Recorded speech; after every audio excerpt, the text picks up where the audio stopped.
मत्ती की इंजील उसका 2 बाब और उसकी पहली आयत।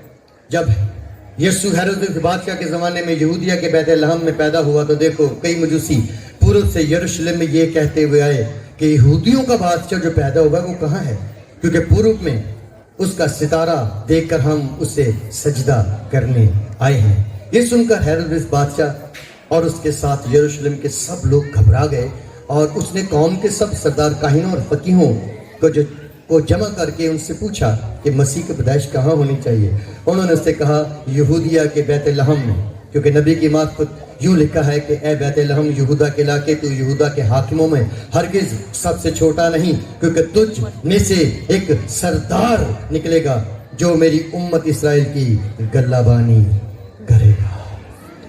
मजूसियों के पास भी एक बशारत है, एक सरदार को देखने आए हैं, एक अबदी चरवाहे को देखने आए हैं, एक बादशाह को देखने आए हैं।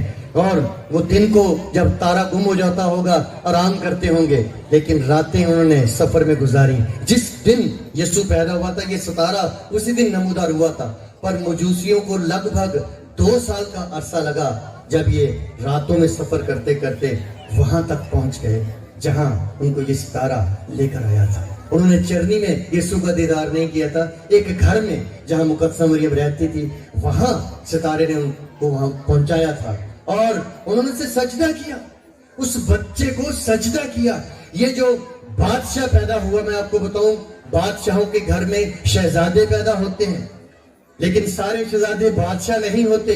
लेकिन ये जो पैदा हुआ ये जमांद्रू ही बादशाह पैदा हुआ है। और बादशाह भी ऐसा जिसकी सल्तनत अबदी है, जिसकी बादशाही का कोई एंड नहीं। इसको जो है वो इसको रोजे अव्वल से ही बादशाह माना गया, इसलिए मजूसी का मतलब होता है बड़े इल्म वाले लोग, वाइस मैन इनको इंग्लिश में कहा गया है।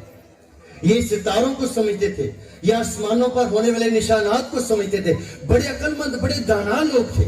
इसलिए ये चल पड़े और उसको आके ढूंढा 2 साल के अरसे के बाद, उसे सजदा किया, उसको सोना लुबान और मुर पेश किया, क्योंकि ये तीनों खूबियां यीशु मसीह में है।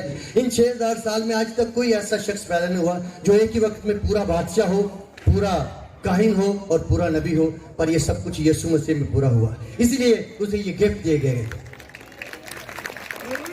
खोल के ताली बजाओ यीशु वास्ते।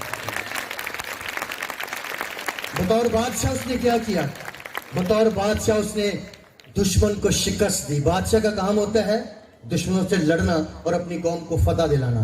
सो बतौर बादशाह उसने हमारे अजली दुश्मन इब्लीस को शिकस्त देकर उससे इख्तियार छीना और वापस इंसान को वो इख्तियार बख्शा।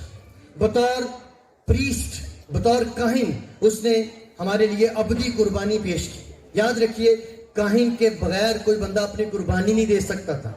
किसी से भी खता होती थी वो काहिन के पास आता था, खुद अपना बकरा बर्रा या कबूतर ज़बा नहीं कर सकता था, काहिन की जरूरत थी कि वो उसकी जगह कुर्बानी दे। सो काहिन एक मिडल मैन था जो इंसान से कुर्बानी लेता था और खुदा तक कुर्बानी पहुंचाता था। काहिन का काम बड़ा जबरदस्त था, वो इंसान को माफी दिलाता था। पर यीशु मसीह एक ऐसा काहिन है और अबदी काहिन है जिसने एक ही बार सारे जहान के लिए अजली खून बहाकर, पाक खून बहाकर, हमेशा की कुर्बानी देकर हमें तमाम गुनाहों से रिहाई बख्शी। इसलिए यूहन्ना अपने खत के पहले बाब में लिखा है कि यीशु मसीह का लहू हमें तमाम नाराजगी से पाक करने में सच्चा और आदिल है।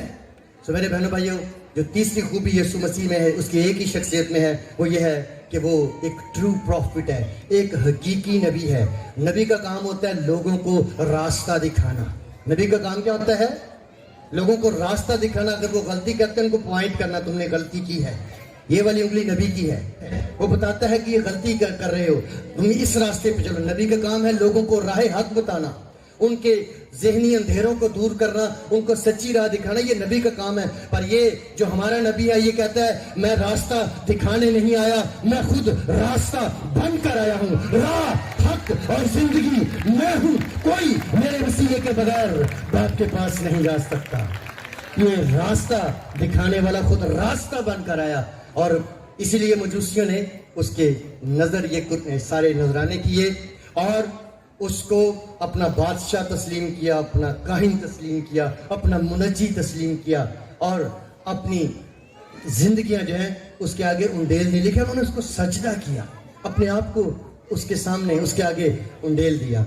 हमारे पास बशारत है कि हमारे पास अच्छा चरवाहा है, हमारे पास बशारत है कि हमारे पास बादशाहों का बादशाह है, हमारे पास बशारत है कि हम दुनिया को बताएं कि गुनाहों से तौबा करें, बदी से तौबा करें, दोजख से बचने के लिए यीशु मसीह को फॉलो करें, वो आपको खुदा की बादशाही में ले जाएगा।